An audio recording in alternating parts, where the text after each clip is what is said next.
Hoje, nós queremos meditar um pouco sobre adoração, mas ainda dentro do livro de Apocalipse. É curioso quantos cânticos nós temos dentro do livro de Apocalipse. E hoje nós perceberemos o como nós devemos adorar ao Senhor. Você sabia que um dos grandes problemas da adoração e que tem prejudicado muitas igrejas que outrora eram sadias e igrejas que têm se pervertido e se distanciado de Deus, o que tem prejudicado estas igrejas é porque elas querem adorar a Deus baseado no homem, no que o homem é, na figura humana, e esquecem de observar na Bíblia, na Sagrada Escritura, como se deve adorar a Deus, pensando em como Deus é e como Deus quer ser adorado. É por isso que hoje nós queremos meditar exatamente nisso, que nós devemos adorar a Deus pelo que Deus é e não pelo que nós somos.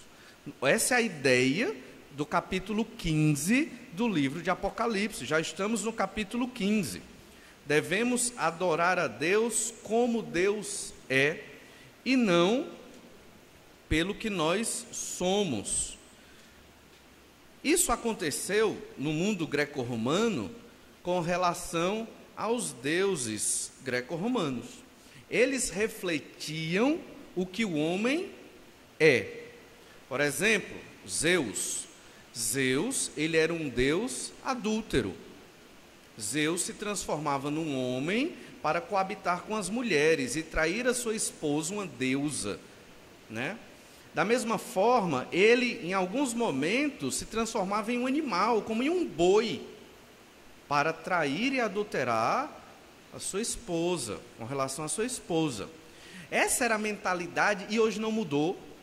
Aqueles cultos ou religiões, eles se baseiam naquilo que o homem quer, naquilo que o homem é, e não em quem Deus é. O nosso Deus, o único Deus, o Senhor, Ele não é um homem mais poderoso, Ele não é um homem mais sábio.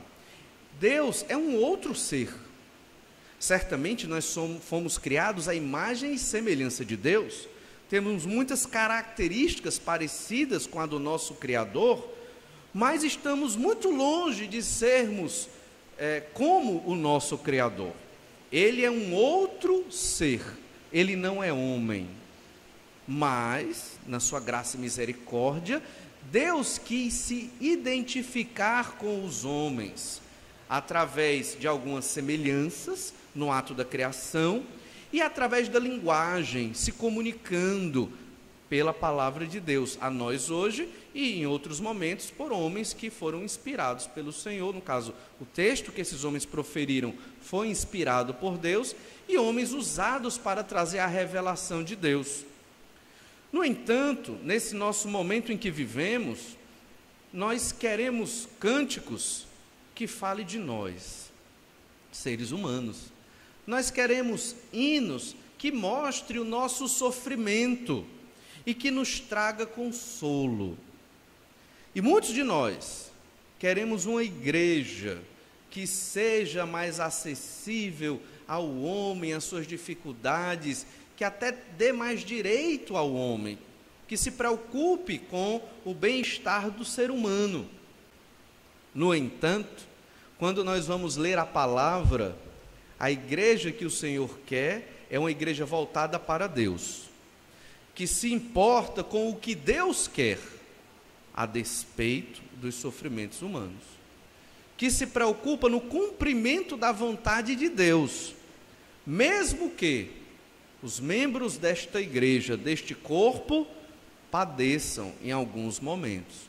Então, esta lógica humanista de adorar a Deus, ela não é bíblica, ela não vem de Deus. Os cânticos têm que ser para a glória de Deus, para a pessoa de Deus.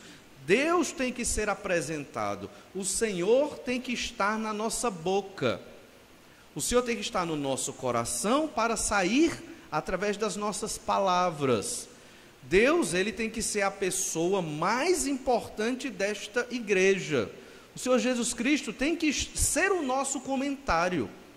Os nossos cânticos devem refletir isso. Vamos falar de uma adoração aqui que se refere ao culto, porque é o contexto em que nós estamos lendo no capítulo 15, mas também que vai refletir na nossa vida dia a dia. E o capítulo 15, que vamos observar, traz esta ideia: adoramos a Deus pelo que Ele é e não pelo que somos. Mas já faz um tempo que nós observamos o livro do Apocalipse, é importante dar uma recapitulada. Você pode pegar a sua Bíblia, enquanto eu for falando, você pode observar os capítulos, ou pelo menos aqueles títulos. No capítulo 1, o Senhor Jesus Cristo se revela de modo glorioso a João, apresenta o motivo do livro, o título do livro, a revelação do Senhor Jesus Cristo. Logo em seguida, Jesus, ele avalia 7 igrejas, capítulo 2 e capítulo 3, onde o próprio Senhor, o Cordeiro de Deus, ele vai dizer o que essa igreja tem de bom e o que essa igreja tem de ruim. E ele vai censurar áreas das igrejas e vai elogiar alguns aspectos das igrejas. Então, daí você já tira de cara que não há uma igreja perfeita. Mas isso não significa que nós devemos nos conformar com os nossos pecados. Não. Como igreja, devemos estar constantemente nos avaliando e vendo se estamos realmente andando como o Senhor Jesus quer que andemos. No capítulo 4, temos uma visão do trono de Deus, um momento de adoração a Deus. E no capítulo 5, essa adoração continua, onde no céu, no tabernáculo de Deus no céu, se pergunta: quem é digno de abrir os selos? E aquele livro, que é um rolo, contendo 7 selos, selos, digamos assim, são lacres, né, feitos de um material de argila ou de uma cera, que eram selados com o anel do rei, o emblema do rei, é uma figura da antiguidade. Era necessário abrir este livro, este rolo, e o rolo simbolizava ali o destino da humanidade, o que haveria de acontecer com a humanidade. E ninguém foi achado, a não ser o Cordeiro de Deus, que foi morto, mas vive e que está sentado no trono. Certamente, João estava vendo ali o Senhor Jesus Cristo. E então, os 7 selos são 7 juízos de Deus para a humanidade. Juízos fracos ainda, mas juízos de Deus, castigos de Deus, penalidade de Deus contra a humanidade. E isso estará acontecendo nos 7 anos de tribulação que haverão de vir. Nós cremos que a igreja do Senhor Jesus será arrebatada antes destes 7 anos de tribulação. E cremos também que estes 7 anos de tribulação são o cumprimento da profecia das 70 semanas de Daniel, registrada lá em Daniel capítulo 9, do verso 24 ao 27, foram profetizadas 70 semanas de 7 anos. Já se passaram as 69 semanas de 7 anos, falta a última semana de 7 anos, exatamente os 7 anos de tribulação. O nosso texto, capítulo 15, que nós vamos observar hoje do livro do Apocalipse, está inserido dentro dos 7 anos de tribulação. Os 7 selos são um grupo de juízos. Depois dos 7 selos, temos as 7 trombetas. Depois das 7 trombetas, temos as 7 taças. São juízos de Deus, onde muitos homens morrerão, homens, mulheres e crianças, por pragas, onde nós teremos cataclismas no planeta, situações onde pessoas morrerão por terremotos e outros eventos cósmicos que abalarão o nosso planeta. Isso é muito semelhante às 10 pragas do Egito, só que com muito maior intensidade. E esse é o juízo de Deus, o dia do Senhor, profetizado desde o Antigo Testamento. Isso vai acontecer em breve. O livro do Apocalipse foi escrito pelo apóstolo João. Conta a história da igreja, essa história não está na palavra de Deus, que João foi preso por pregar o evangelho e tentaram matá-lo, colocá-lo dentro de uma tina de azeite fervente para que ele morresse. Só que ele não morreu. e saiu ali incólume, vivo. E então, como viram que não poderiam matar João, vamos exilá-lo na ilha de Patmos. E a ilha de Patmos, uma ilha de característica vulcânica, onde ninguém habitava ali, João sozinho ali, sobre a inspiração do Espírito Santo de Deus, ele teve todas estas revelações do Senhor. E é interessante que este livro foi destinado a estas 7 igrejas da Ásia Menor, a quem Jesus proferiu juízos, dizendo: se você não se arrepender, vai acontecer isso. E Jesus avaliou estas igrejas. Esta carta foi lida para estas igrejas. O Apocalipse foi escrito no ano 90 depois de Cristo. Havia uma perseguição muito grande do Império Romano contra os cristãos. Tudo o que acontecia, culpa dos cristãos. E os cristãos começaram a ser perseguidos e torturados e mortos se não negassem o nome do Senhor Jesus Cristo. Então esta carta, este livro do Apocalipse, ele foi escrito para fortalecer a fé dos cristãos no meio de tamanha perseguição. E como eu tenho dito, o livro do Apocalipse foi escrito no ano 90, mas ele aponta, principalmente depois do capítulo 5, para os 7 anos de tribulação que haverão de acontecer, e para o dia do Senhor, para o milênio e para o novo céu e nova terra, que ainda haverão de se cumprir. Mas nós estamos, digamos assim, no meio, não exatamente no meio, mas estamos no meio desse percurso. Então nós temos que olhar para o livro do Apocalipse no período que foi escrito, olhar para o futuro a que ele remete e voltar para a nossa época, para podermos entender o que este livro significa. E então, pensando nisso, o capítulo 15, ele está entre a última trombeta e as taças, o último grupo de juízos que haverão de acontecer. Cada grupo desses 7 juízos é mais, digamos assim, terrível do que o outro. Os selos foram juízos pesados, mas as trombetas foram mais ainda, e as taças são o flagelo de Deus para a humanidade. O capítulo 15, ele prepara para a chegada das taças, e essas taças, esses 7 flagelos que irão julgar a humanidade, representa a ira de Deus contra o pecado do homem. E no capítulo 16, somente é que nós vamos observar exatamente estas 7 taças.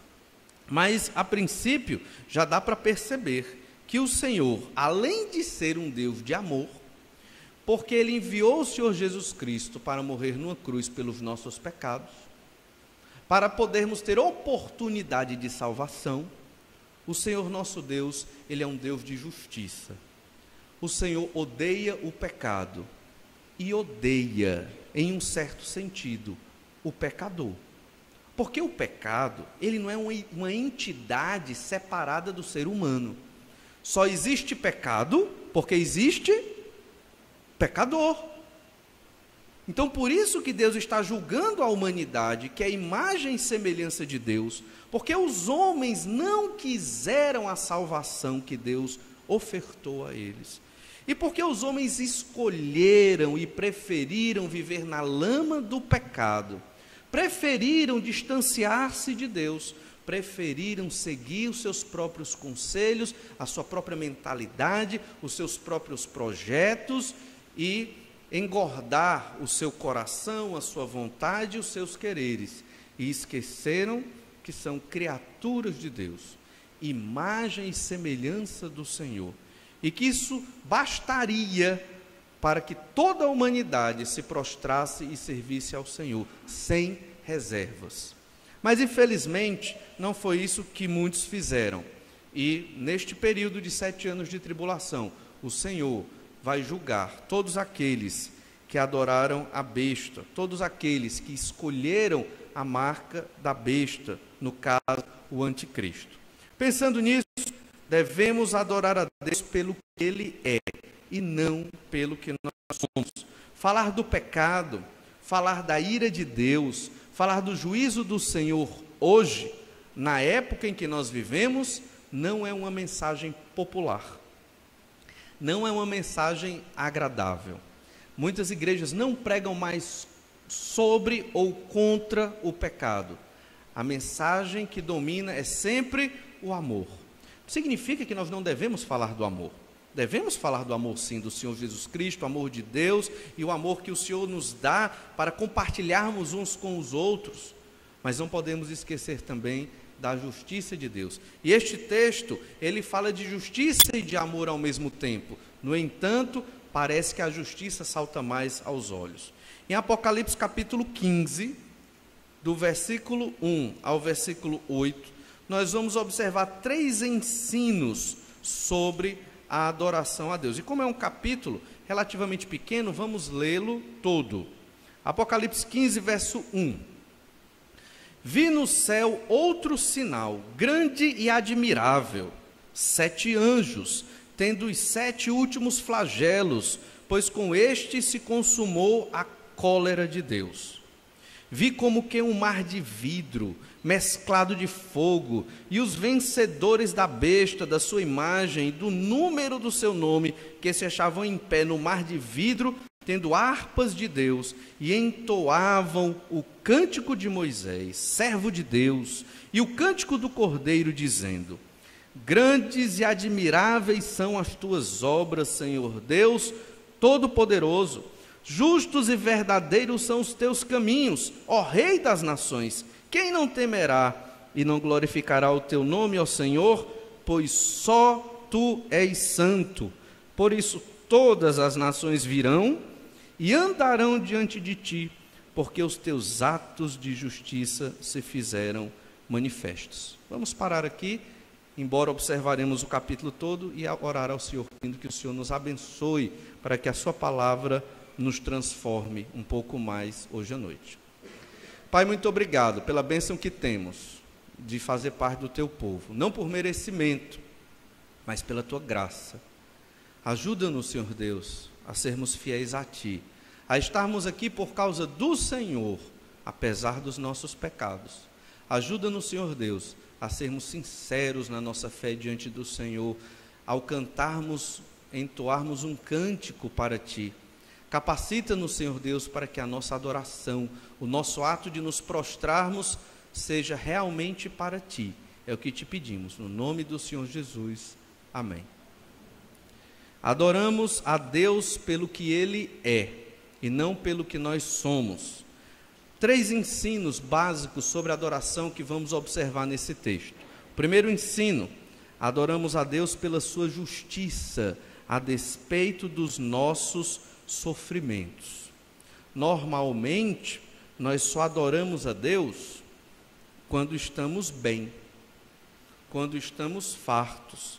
Nos sentimos alegres para buscar ao Senhor quando tudo vai bem, no melhor dos casos, porque tem aqueles que quando tudo vai bem esquecem de Deus, e procuram a Deus quando tudo vai mal, mas procuram em oração para ter o seu problema resolvido. Não é pensando em Deus, é pensando em si. Não estou dizendo que nós não devemos pedir as coisas a Deus. O Senhor mesmo disse que devemos colocar tudo diante do Senhor, nossas petições, nossos desejos, nossas emoções, tudo diante de Deus. Mas nós devemos buscar a Deus pelo que Ele é, mesmo que estejamos sofrendo, mesmo que estejamos em dificuldade. E este capítulo trata disso, porque aqueles que receberam este texto, ou de quem se trata aqui, aqueles perseguidos pela besta, pelo anticristo, estes estavam debaixo de tremenda opressão. Observe o versículo 1 novamente. Vi no céu outro sinal, grande e admirável. Imagine João, estava na ilha de Patmos, e ele olha para o céu e vê outro grande sinal. João viu muitas coisas até aqui, não dá nem para enumerar, mas vamos destacar aqui o cenário da corte divina, tendo ali Deus como personagem principal, o Cordeiro de Deus sentado no trono também, abrindo os 7 selos. E ele viu as catástrofes que abalaram a terra, com os 7 selos, com as 7 trombetas, os anjos tocando estas trombetas. E agora o outro sinal que ele vê, grande e admirável, são 7 anjos, tendo os 7 últimos flagelos, pois com este se consumou a cólera de Deus. E por cólera, aqui entender a ira de Deus. A ira de Deus será consumada, fechada. O julgamento de Deus contra a humanidade vai se encerrar aqui, com estes 7 flagelos, que serão as 7 taças. Flagelo aqui é o mesmo termo para pragas, semelhante às pragas do Egito, que remete também a modelo de chicote romano que era utilizado para machucar aqueles que eram contra o império. Jesus, ele foi maltratado provavelmente com um destes chicotes, que era chamado de o flagelo romano, era o nome do chicote. Ele que tinha pontas de ossos e de metal e incrustado no couro, e quando batia na carne humana, arrancava os pedaços. Era o flagelo romano. Isso mostra que é um juízo seríssimo, é o mais terrível dos juízos de Deus, da série de juízos de Deus contra a humanidade. Graças a Deus, nós não passaremos por esses juízos. Cremos que eles acontecerão tal e qual estão descritos na Bíblia, e eles serão descritos no capítulo 16.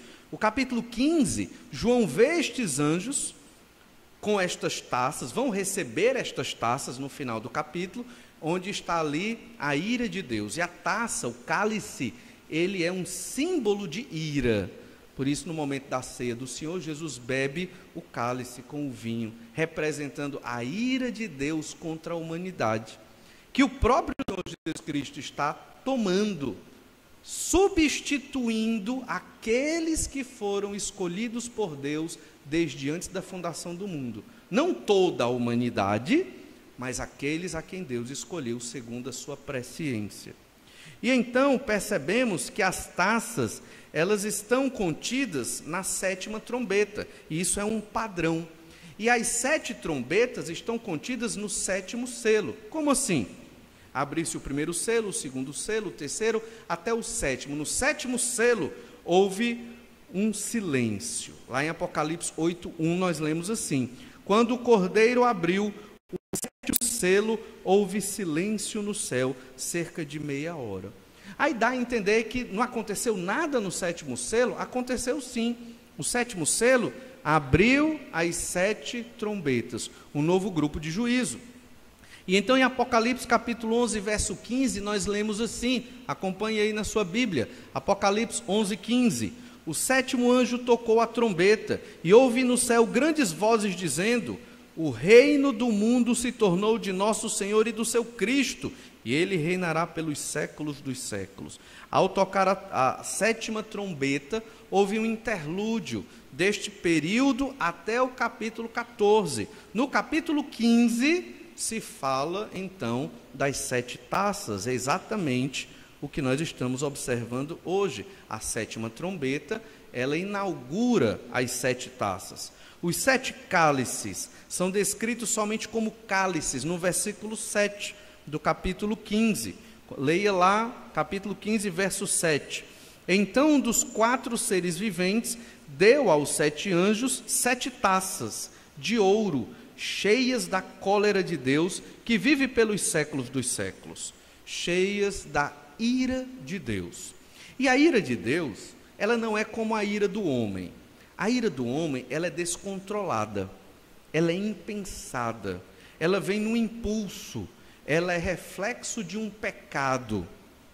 Deus não é assim, porque Deus não varia, porque Deus não muda, porque Deus ele sempre foi, sempre será o mesmo, porque não há nada maior do que Deus. Ele é o único e somente Deus, não diminuindo o Senhor de modo nenhum, mas destacando que Deus não fica mais nem menos. A ira de Deus significa a retribuição pelos pecados dos homens. E isso foi profetizado desde o Antigo Testamento, que no dia do Senhor, o Senhor acertaria as contas com a humanidade. Isaías capítulo 61, versículo 2, fala do ano do Senhor e do dia da vingança. Lá em Lucas capítulo 4, o Senhor Jesus deixou muito claro que na sua primeira vinda, ele veio estabelecer o ano do Senhor.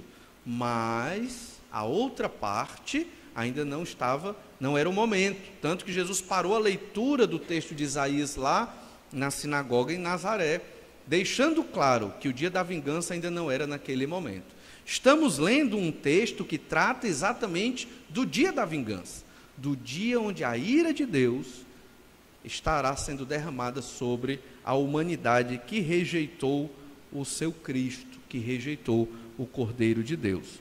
Então nós temos este cenário, e no meio desta visão que João teve, destes 7 anjos, que iriam trazer a ira de Deus contra a humanidade, olha o que diz o verso 2. Vi como que um mar de vidro, mesclado de fogo, e os vencedores da besta, a sua imagem e do número do seu nome, que se achavam em pé no mar de vidro, tendo harpas de Deus. João teve estas visões. A primeira, 7 anjos, que estavam trazendo o flagelo de Deus, a ira de Deus contra a humanidade. Mas, ao mesmo tempo, um mar de vidro, e esse mar de vidro já foi citado em outro momento, em Apocalipse, e um mar de vidro mesclado de fogo. É até difícil de imaginar o que é um mar de vidro mesclado de fogo. É muito difícil, mas você usa a sua criatividade e fica imaginando, porque isso é um cenário da glória de Deus, o Senhor na sua habitação. E quem estava neste mar de vidro mesclado de fogo? Os vencedores da besta. Aqui, como é um interlúdio, João estava tendo uma visão dos céus. João já estava vendo aqueles que haviam morrido, decapitados pela perseguição do anticristo, e que já estavam no céu, junto com o Senhor. Estes foram os vencedores da besta. Mas como é que eles venceram o anticristo? Eles derrotaram o anticristo? Não. A vitória deles foi a sua fé, inabalável. Decapitados, mortos por crer no Senhor Jesus Cristo. E é interessante este conceito de vencedor. Vencedor para Deus é aquele que vive em fé no Senhor Jesus Cristo. Este é o vencedor. Vencedor em muitas das igrejas aí fora, igrejas da prosperidade, são os que têm muito dinheiro.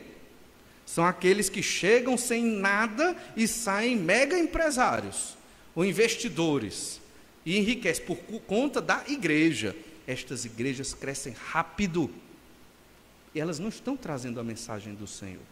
Elas estão trazendo uma mensagem humanista, que agrada ao homem, o Deus da riqueza, o Deus da prosperidade. Mas para o Senhor, o único e verdadeiro Deus, vencedor é quem é fiel.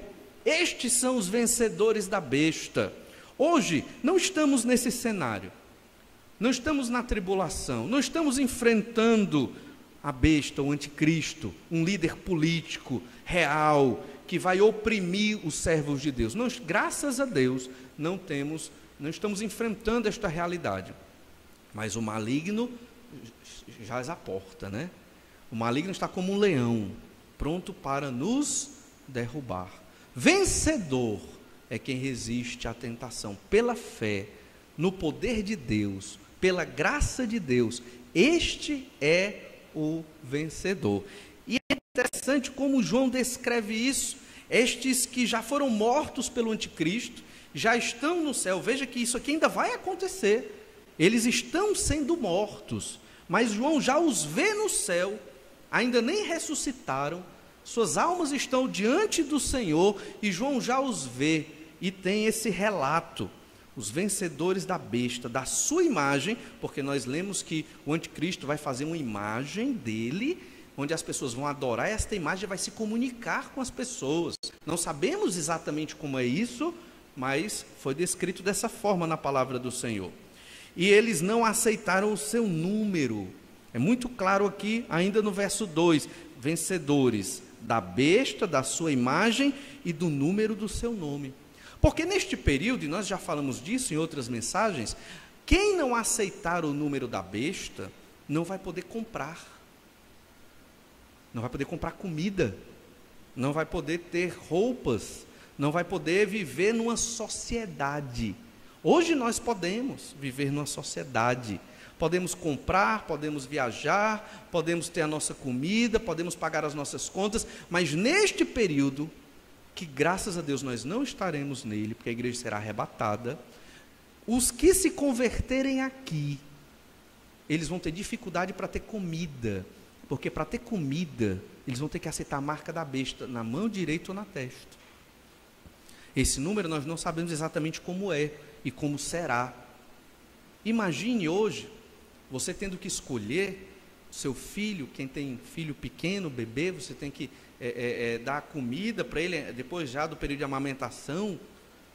Imagine você com suas crianças para estudar na escola. Cadê o número? Cadê a marca? Você está sem identificação. Já pensou? Totalmente excluídos da sociedade. Esses foram os vencedores. Estes serão os vencedores. Hoje, não tem marca da besta. Mas existem certas convenções que a sociedade impõe a nós. E que se nós não tomarmos cuidado, nós deixamos a pureza e a santidade de Cristo de lado, para sermos aceitos na sociedade. Músicas, roupas, costumes, estilos de cabelo, estilos do que nós colocamos no corpo, e essas questões que a Bíblia não descreve por detalhes, elas são um pecado, exatamente porque elas identificam a filosofia do estilo do mundo, de viver contra Deus. E por isso, dentro da nossa cultura, se torna um pecado. Por exemplo, o estilo de namoro moderno, à luz da Escritura, é pecado. A Bíblia nem fala de namoro, nem tem essa palavra na Bíblia. É verdade, por isso que ensinamos aos jovens que você só vai começar a namorar se você quiser casar com aquela pessoa. Por quê? Porque é o princípio bíblico, o casamento, ninguém namora se não pensa em casar. Mas em muitas outras igrejas não é assim, não é verdade? Porque isso já está ultrapassado. E aí cada um vai criar o seu próprio estilo e conceito de namoro à luz da modernidade, e as famílias se destroem, e os casamentos não se tornam duradouros, nem alicerçados na vontade de Deus. Isso é um exemplo de muitos outros exemplos, criação de filhos, nossa economia doméstica, tudo, o estilo de liderança dentro de uma família, o homem sendo líder, não para oprimir a sua esposa, mas para amá-la e se sacrificar por ela, é o estilo de liderança bíblico. Isso é maravilhoso para a mulher, e nós homens temos que ter esta sabedoria, mas tudo isso é jogado fora, para poder seguir uma convenção social de família, extremamente liberal e aberta, que destrói a própria família, é a artimanha do maligno. Não precisamos seguir o número da besta hoje, graças a Deus por isso, mas nos rendemos a convenções sociais que destroem a vida cristã, a nossa fé diante do Senhor. E se você observar bem na Escritura, isso é terrível. Vencedor para Deus são os fiéis à sua palavra, independente das dificuldades. Ah, pastor, mas se eu contar a verdade, eu perderei meu emprego. E aí? E eu sei que muitos de nós sofremos com isso. Ah, mas se eu ceder à empresa, tem alguns costumes, eu vou ter que fazer, porque senão eu não vou conseguir trabalhar. Ah, mas eu tenho a minha empresa, se eu não pagar tudo direitinho, ou melhor, se eu pagar todos os impostos, a empresa quebra. Não tem essa nota de rodapé na Bíblia. Não é? Só seja honesto e fiel e você não quebrar a sua empresa. Não tem dizendo isso. Seja, então não vou ter empresa. Não tenha, muda de profissão, faz outra coisa da vida, ora a Deus, confessa ao Senhor, pede ajuda. Mas viver em pecado é que nós não podemos fazer. E o nome de cristão, hoje, e está se tornando comum, o nome está meio que jogado na lama, né? As pessoas não acreditam mais nas nossas palavras, não acreditam mais na nossa fé, porque muito se fez que destruiu a imagem de Cristo e da sua igreja.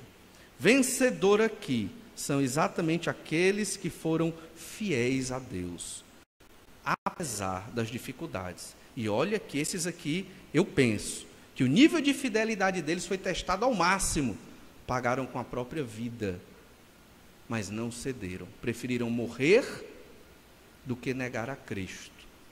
devemos ter esses princípios na nossa vida. E estes, lá diante, neste mar de vidro, mesclado com fogo, eles estavam em pé no mar de vidro, mesclado com fogo. Não entendo isso, mas deve ter sido uma figura maravilhosa. E eles tinham harpas de Deus, estavam tocando harpas dadas pelo próprio Senhor, e entoavam o cântico de Moisés, servo de Deus, e o cântico do Cordeiro. Veja que isso aqui vai acontecer ainda, talvez séculos e séculos à frente, mas eles estavam entoando um cântico a Moisés. Olha, às vezes nós entoamos hinos antigos, né? E talvez para muitos jovens seja ruim entoar um hino, já cantamos tanto esse hino, entoamos tantas vezes, mas olha aqui, o cântico de Moisés, que é mais antigo do que esse, né?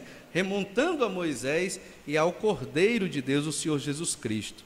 E aqui está a maravilha do texto da palavra de Deus. Não podemos esquecer que estes vitoriosos foram decapitados. Imagine uma decapitação na sua mente. É terrível. Se eu colocasse uma imagem aqui de uma pessoa sendo decapitada, acho que muita gente ficaria aterrorizada. Terrível. A gente nem deve trazer uma imagem dessa. Mas estes decapitados, neste momento, estavam adorando a Deus com um cântico. No meio do juízo de Deus na terra, as 7 taças da ira de Deus iam ser despejadas, e o Senhor Deus quis ser glorificado pelo cântico destes vencedores. Irmãos, nós realizamos e prestamos um culto a Deus hoje, estamos prestando um culto a Deus, viemos entoar cânticos, e o Senhor, eu não sei se o Senhor se agradou, também não sei se Ele não se agradou, mas sei de uma coisa, que o Senhor se agrada de um culto onde aqueles que estão ofertando, ofertam em fidelidade. São vidas fiéis adorando a Deus. São vidas que passaram a semana lendo a Bíblia, a semana tendo o seu momento de oração e a semana enfrentando as tentações do mundo. Porque todos nós enfrentamos tentações no mundo, não é verdade? Aí quando você chega, não só no domingo, mas na quarta-feira, no domingo de manhã, domingo à noite, aí você vem prestar a sua adoração coletiva a Deus. E aí você, muitas lutas, muitas dificuldades durante a semana, tentações e tribulações, e lutando para ser fiel, e para ler a sua palavra, e para entender, e tendo vida de oração, e você chega às vezes cansado no culto, queria ter esse momento para descansar, mas não, tenho que estar ali adorando a Deus. E aí você canta, este é um novo cântico. Pode ser a mesma música do domingo passado, mas ela vai ser tão maravilhosa quanto foi do domingo passado, se você entoar com uma vida de santidade. O culto, ele não precisa de muito aparato, ele pode ser simples. É claro que nós devemos ofertar o melhor para o Senhor, uma orquestra para Deus ainda é pouco. Mas o que importa de tudo isso é a nossa vida de fidelidade a Deus. E esses homens estavam entoando este cântico de Moisés. O juízo de Deus, ele também estava sendo acompanhado de adoração e louvor a Deus. Isso para nós às vezes é difícil de entender, porque nós temos aprendido, até pela mídia evangélica nacional, até pelas conversas por aí, e pregadores televisivos aí, que têm colocado que eu vou adorar a Deus por estar feliz, por estar alegre, porque recebi bênçãos. Mas aqui a adoração é no meio do juízo, é no meio do castigo, é no meio da morte, e os decapitados são os vitoriosos. É uma mensagem completamente diferente da prosperidade, de uma vida mansa, de uma vida tranquila, de uma vida confortável. E graças a Deus que nós temos uma vida tranquila, porque o Senhor tem sido misericordioso. Mas quando começar esta tribulação, a igreja foi arrebatada, os que se converterem aqui vão pagar com a própria vida, não vão ter vida tranquila, mas estarão adorando a Deus no meio da dificuldade. Não espere para ter uma vida ideal, perfeita e sem problemas para adorar ao Senhor. Todos nós temos e teremos problemas, Para nós, os nossos problemas são os maiores, e cada um tem os seus, ninguém deve medir o problema, o meu é maior do que o do outro, isso não importa, porque cada um tem um grande problema, certamente, e tem que resolver suas questões. O que importa é que no meio dos seus problemas, você persevere em fidelidade a Deus. Esta era a mensagem para a igreja do ano 90. No meio da perseguição do imperador Domiciano, persevere adorando a Deus, cantando em fidelidade ao Senhor, porque o Senhor é digno. Temos que adorar a Deus pelo que Ele é, independente do sofrimento que estamos passando. A adoração aparece em outras partes do Apocalipse, só para relembrar. Lá em Apocalipse capítulo 5, versículo 9, nós lemos assim: e entoava um novo cântico, dizendo: digno és de tomar o livro e de abrir-lhe os selos, porque foste morto, e com teu sangue compraste para Deus os que procedem de toda tribo, língua, povo e nação, e para o nosso Deus os constituíste reino e sacerdotes, e reinarão sobre a terra. Aqui foram os 24 anciãos e os 4 seres viventes que entoaram este cântico a Deus, no momento ali da abertura dos 7 selos, juízos de Deus, os 7 selos. Agora os anjos, versículo 12, Apocalipse 5, verso 12, os anjos, proclamando em grande voz: digno é o cordeiro que foi morto, de receber o poder, a riqueza e sabedoria e força e honra e glória e louvor. Agora os habitantes da terra, Apocalipse 5, verso 13, então ouvi que toda criatura que há no céu e sobre a terra, debaixo da terra e sobre o mar, e tudo que neles há, estava dizendo: aquele que está sentado no trono e ao Cordeiro, seja o louvor e a honra e a glória e o domínio pelos séculos dos séculos. E os 4 seres viventes respondiam: amém. Também os anciãos prostraram-se e adoraram. Isso nos lembra o Salmo 150, verso 6, todo ser que respira, louve ao Senhor, com cânticos, mas não somente. O cântico é uma expressão, digamos assim, física, auditiva da adoração, mas a adoração está aqui, na sua expressão de fidelidade a Deus, na sua obediência ao Senhor.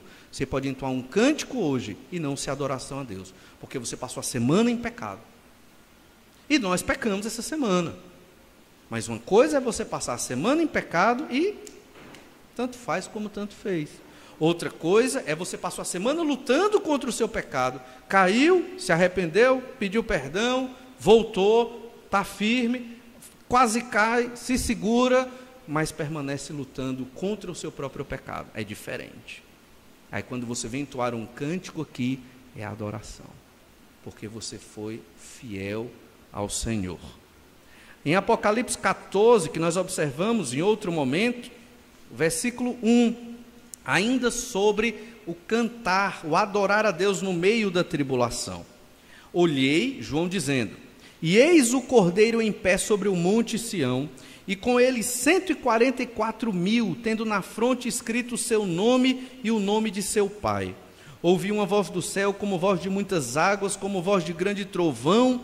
Também a voz que ouvi era como de harpistas, novamente, as harpas, quando tangem a sua harpa, entoavam um novo cântico diante do trono, diante dos 4 seres viventes e dos anciãos, e ninguém pôde aprender o cântico, senão os 144.000 que foram comprados da terra.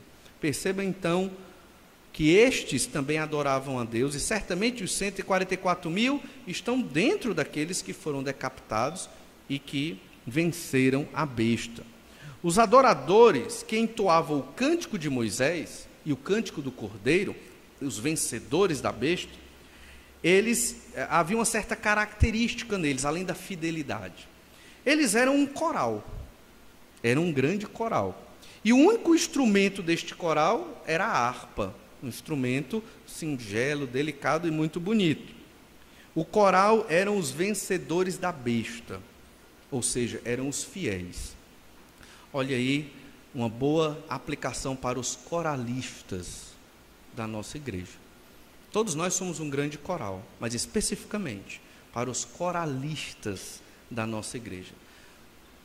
Aqueles que participam do coral, eles não estão apresentando um número, como se apresenta um número numa orquestra ou numa praça. Não é um número, é uma adoração a Deus.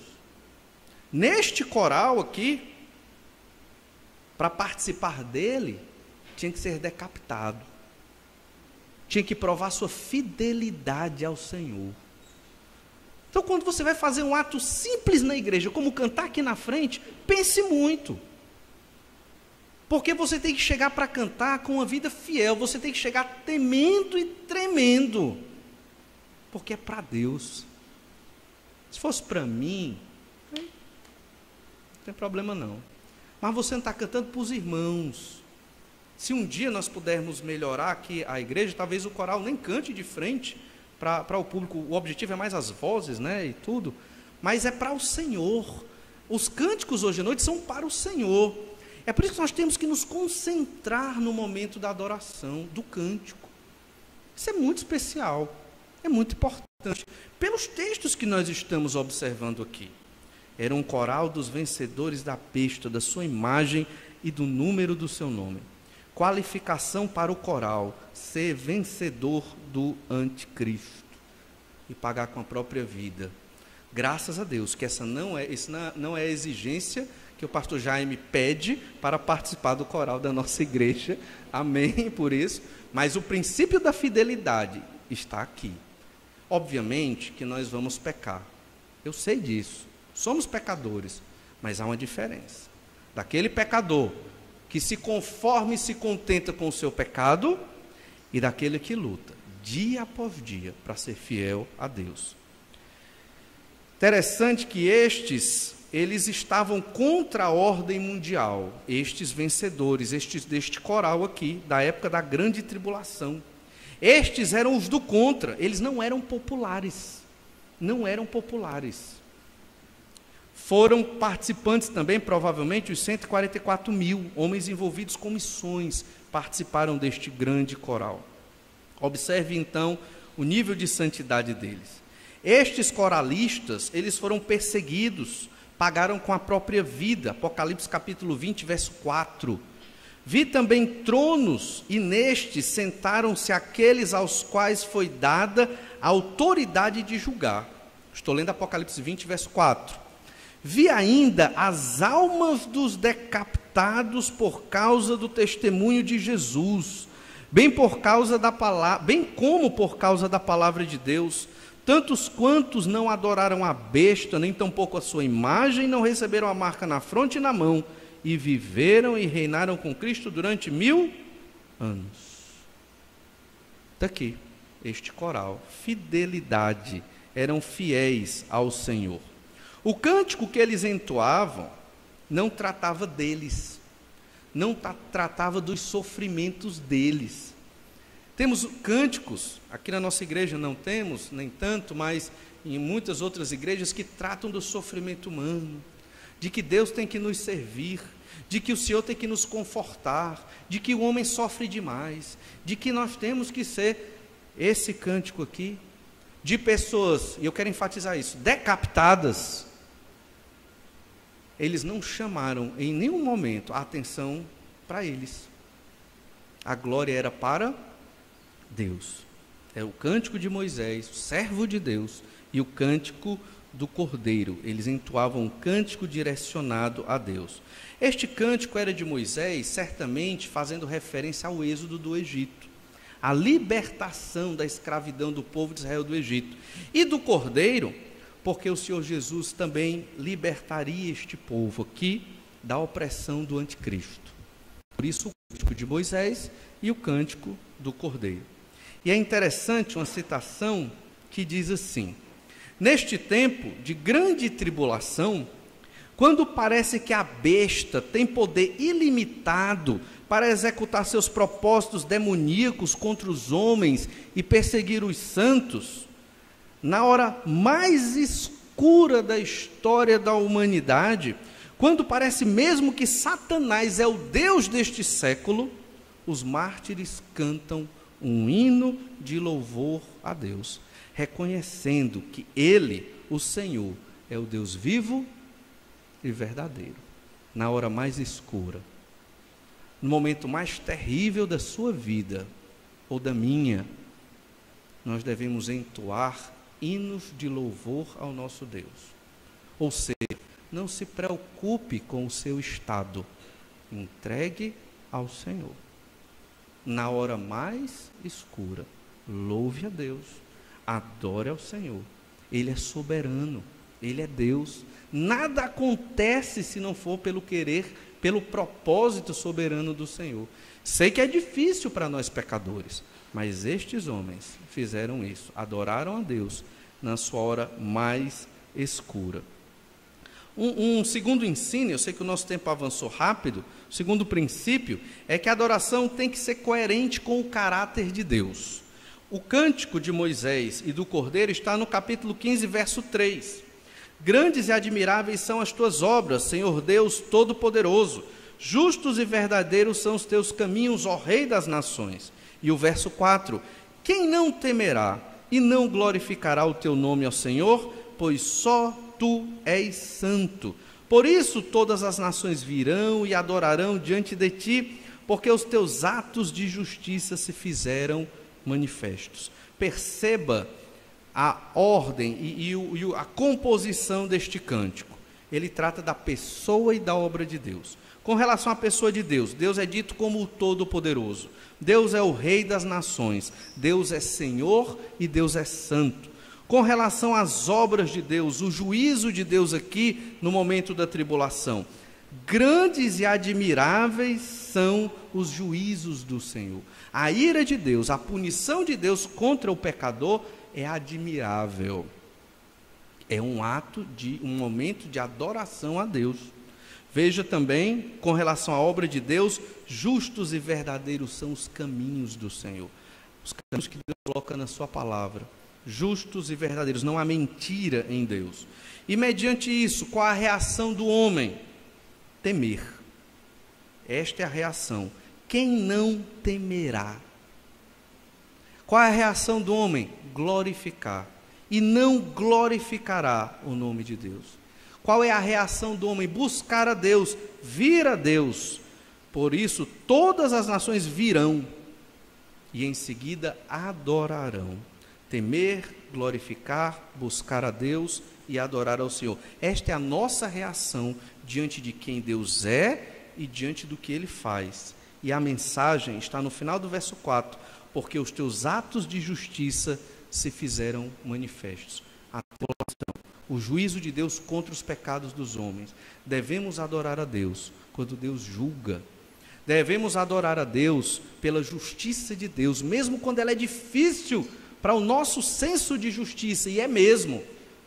Mas o Senhor é justo. E quando Deus julgar, nós devemos receber, aceitar e adorá-lo pelo juízo dele. Aqui é um juízo para a humanidade, aqueles que aderiram ao anticristo, seguiram a marca da besta. Mas em muitos casos, o Senhor julga os seus próprios filhos, e nós devemos estar prontos para entender e reconhecer a soberania de Deus nas nossas vidas. Ele é soberano. Você já viu quando acontece uma destruição, um problema, uma desgraça em nossas vidas? Muitos de nós, crentes no Senhor Jesus, nos revoltamos contra Deus, tomamos uma postura de hostilidade ao Senhor. Deus é justo. Se Deus quis que fosse assim, é o melhor, é grande, é admirável, é bom, é o correto, é verdadeiro, é a vontade do Senhor. E perceba então que este cântico de Moisés e o do Cordeiro não trata do sofrimento humano, trata da glória de Deus, a humanidade sendo punida pelos seus pecados, os fiéis sendo decapitados. Mas o cântico não trata do sofrimento humano, trata da glória de Deus. E é isso que nós devemos pensar, glorificar ao Senhor a despeito dos nossos sofrimentos e dificuldades. Como diz no Salmo 115, verso 1, não a nós, Senhor, não a nós, mas ao teu nome dá glória, por amor da tua misericórdia e da tua fidelidade. Não a nós, mas ao Senhor é que devemos dar toda a glória. E o último princípio é que o Senhor quer ser glorificado por seus atos de justiça. Do versículo 5 ao versículo 7, lemos assim: depois destas coisas olhei, e abriu-se no céu o santuário do tabernáculo do testemunho. E os 7 anjos que tinham os 7 flagelos saíram do santuário, vestidos de linho puro e resplandecente, e cingidos ao peito com cintas de ouro. Então um dos 4 seres viventes deu aos 7 anjos 7 taças de ouro, cheias da cólera de Deus, que vive pelos séculos dos séculos. João aqui descreve a morada de Deus, o tabernáculo de Deus nos céus. Tabernáculo que é o santuário onde Deus estava habitando. Desse santuário saíram anjos que entregaram as taças com a ira de Deus, para que esses 7 anjos despejassem a ira de Deus sobre a humanidade, dando início ao último grupo de juízo, as 7 taças. E então João descreve as taças, são de ouro. As taças são de ouro exatamente para representar a grandiosidade daquela obra de Deus, da justiça de Deus. Mas dentro da taça estão a ira, está a expressão da ira de Deus. A taça representa a retribuição de Deus contra o pecado humano. E então, no meio desta visão de João, do tabernáculo de Deus, dos anjos recebendo as taças para punir a humanidade, acontece algo que acontecia muito no Antigo Testamento, principalmente no Pentateuco, no período do Êxodo. A glória de Deus se manifestando. Versículo 8, Apocalipse 15, verso 8. O santuário se encheu de fumaça, procedente da glória de Deus e do seu poder. E ninguém podia penetrar no santuário, enquanto não se cumprissem os 7 flagelos dos 7 anjos. Esta fumaça, procedente da glória de Deus, era um símbolo, desde o Antigo Testamento, de que Deus estava presente, de que Deus era glorificado naquele ato. E aquilo era uma atitude de Deus, de glorificar o seu próprio nome. E aqueles servos de Deus deviam adorar ao Senhor pelo juízo que Deus estava lançando sobre a terra. Em Êxodo 19, 18, nós observamos essa figura. Diz assim: todo o monte Sinai fumegava. Êxodo 19, 18. Todo o monte Sinai fumegava, porque o Senhor descera sobre ele em fogo. A sua fumaça subia como fumaça de uma fornalha, e todo o monte tremia grandemente. Mas também em Êxodo 40, 34, lemos assim: então a nuvem cobriu a tenda da congregação, e a glória do Senhor encheu o tabernáculo. Deus, aqui em Êxodo 40, 34, queria ser glorificado naquele tabernáculo, e esta fumaça, esta nuvem que cobria a tenda, era um sinal da glória de Deus presente ali, naquele espaço, no tabernáculo de Deus. O tabernáculo de Deus no céu, no capítulo 15, traz esta mesma ideia. Deus quer ser glorificado, até mesmo no seu ato de justiça, punindo a humanidade por causa dos seus pecados. Perceba que Deus não se agrada do pecado. Entendamos que isso aqui, nos 7 anos de tribulação, mais especificamente na grande tribulação, nos 3 anos e meio, isso vai acontecer. Mas o Senhor é o mesmo, e Ele não se agrada do pecado. E Deus é glorificado quando pune o pecado. E não tem essa história de que Deus odeia o pecado e ama o pecador. Porque só há pecado se existe pecador. Deus ama aqueles a quem Ele tem misericórdia. E tem aqueles que não receberam a graça de Deus, não quiseram o sacrifício de Cristo. Estes receberão o juízo de Deus. Se você ainda não creu no Senhor Jesus Cristo, apesar de ouvir do Evangelho constantemente, apesar de ouvir desta revelação de João, não creu no Senhor, saiba que a ira de Deus está sobre você. Não porque eu estou dizendo, mas porque está na palavra de Deus. E é necessário um ato de fé de Deus em relação a você, colocando fé no seu coração. E se eu fosse você, eu pedia: Senhor, me dá fé, para que eu creia e para que eu seja salvo. Mas para nós, aprendemos hoje que adoramos a Deus pelo que Ele é, e não pelo que nós somos. Adoramos a Deus pela sua justiça, a despeito dos nossos sofrimentos. Esse é o primeiro ensino.